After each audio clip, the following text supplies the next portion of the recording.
The Constituent Assembly, which was basically responsible to draft and adopt the new constitution, could not complete its task, and because of one of the PIL filed by a couple of people in the Supreme Court saying that Constituent Assembly cannot extend its tenure to draft our constitution because the mandate of the Constituent Assembly was for 2 years, so it could not complete its task.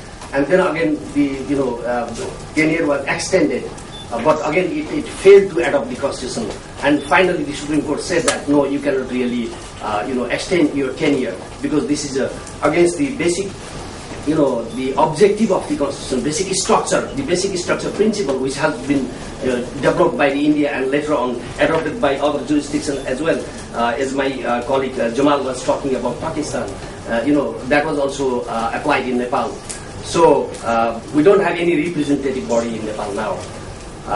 And interestingly, we have another interesting stuff which we kind of borrowed from Bangladesh and other couple of examples from other part of the world, which is the Chief Justice of the Supreme Court now heads the government.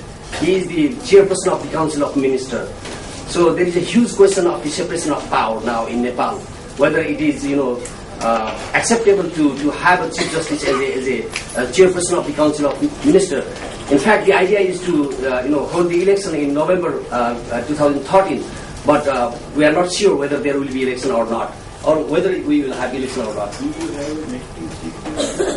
Well, yes, we have an acting Chief Justice, and before leaving to Delhi, when I met him for different reasons, and he was asking me, can you ask this question to the international community, whether there is a practice of acting Chief Justice around the world or not, or it's only me being acting Chief Justice?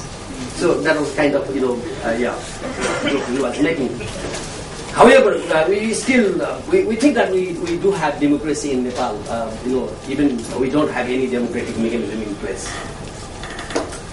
Well, there are two sides of this PIL.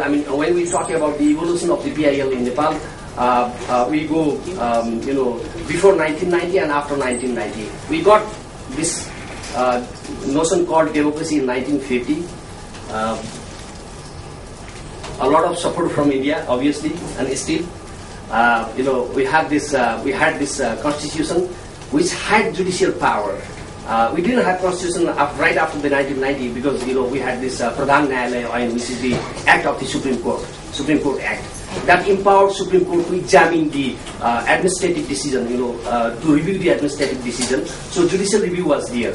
But the concept of PIL was introduced in 1990 when we adopted this 1990s constitution, and the provision of the 1990s constitution and the interim constitution which we have now, and we think, it is still operative, and I'm not quite sure because the day when Chief Justice was brought to the, as a Chief of the Council of Ministers, there was a presidential decree, a President issued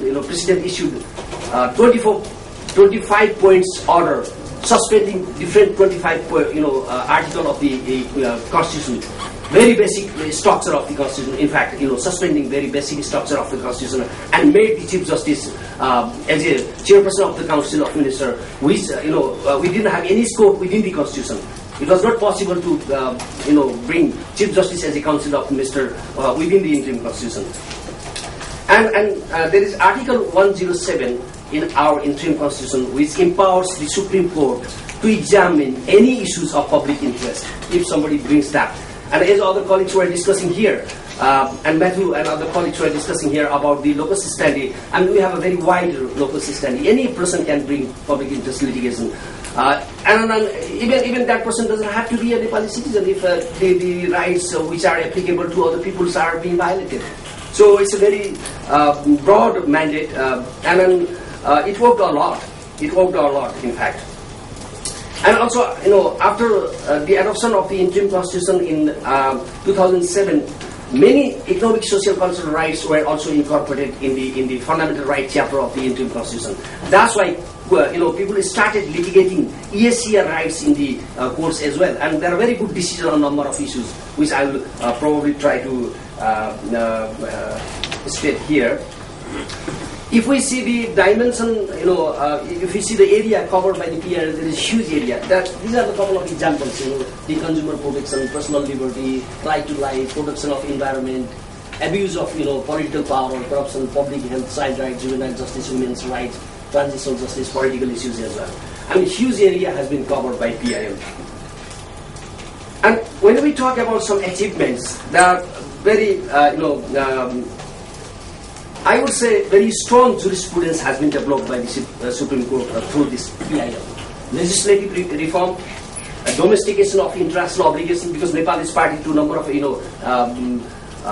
all big six and many human rights instruments. So, Supreme Court in many cases said that this is the obligation of the government of Nepal to domesticate all those treaties which Nepal is party to.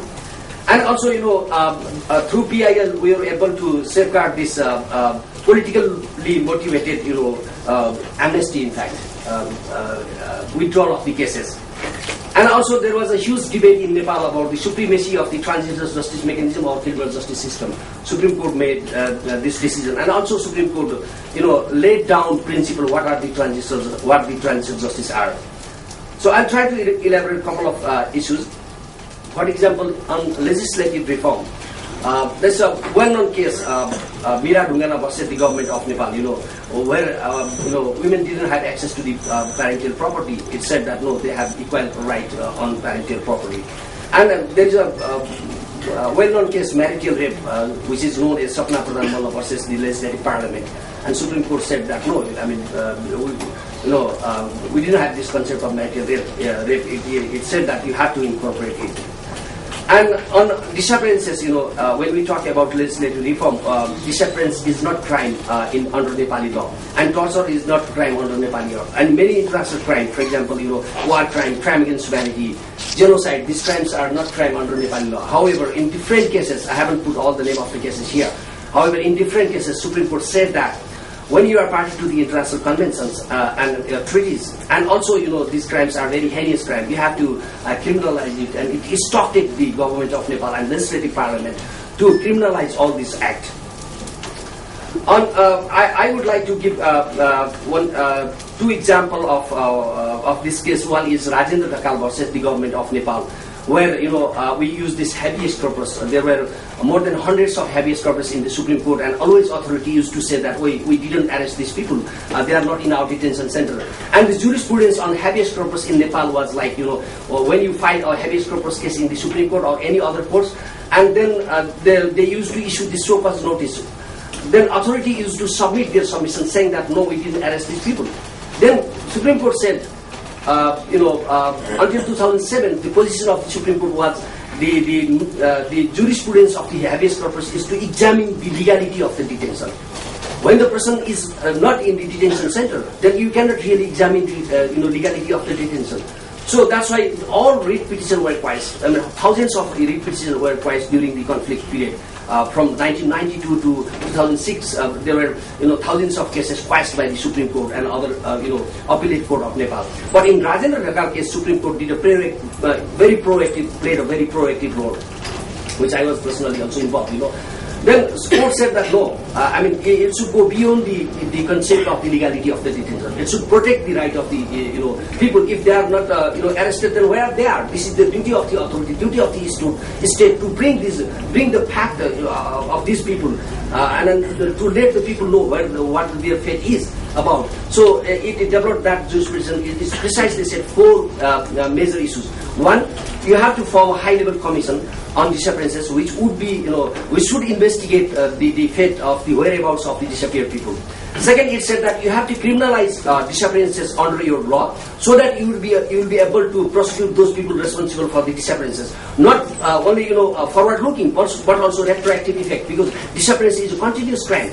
So it's instructed the legislative parliament to have, to enact our law according to the Convention on Disappearances. And there was a huge issue because convention itself in 2007, when the judgment came out, was not enforced. It was, recently adopted by the General Assembly, but it was open for the signature. Was not enforced at international law at all.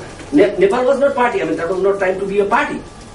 Even at international law, it was not enforced the convention. However, the Supreme Court said that you don't have to be party of that particular convention because the provision of the convention were in scattered form at international law.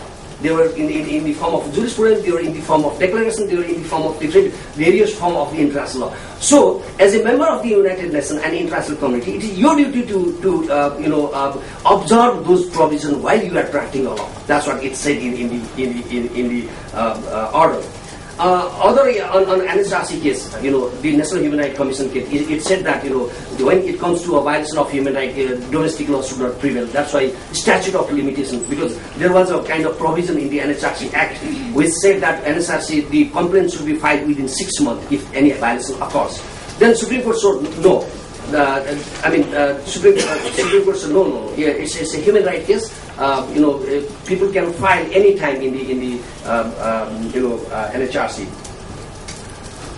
Couple of points on the supremacy of the criminal justice system. As I stated earlier, there is still huge debate going on in Nepal. In my case, which is I myself filed a case in the Supreme Court when in 2004 one journalist called Dekendra Thapa was abducted by Maoists and killed by them.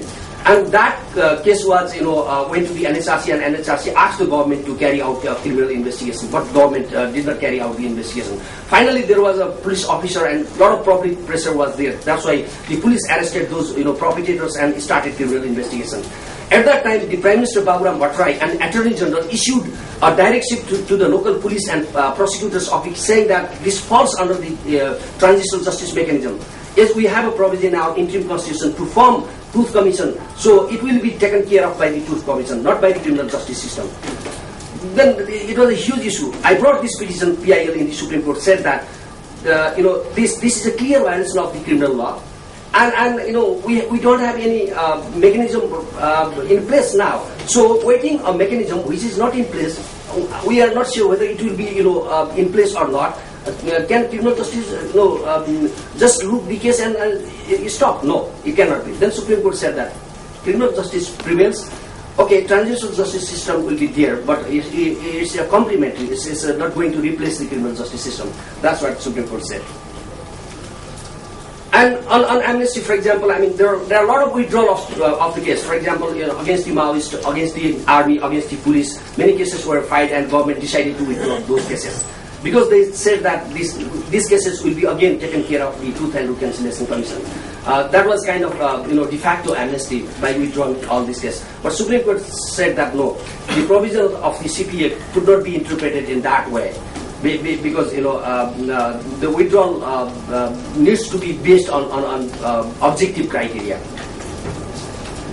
And also, when there was now we are in a process to draft our law.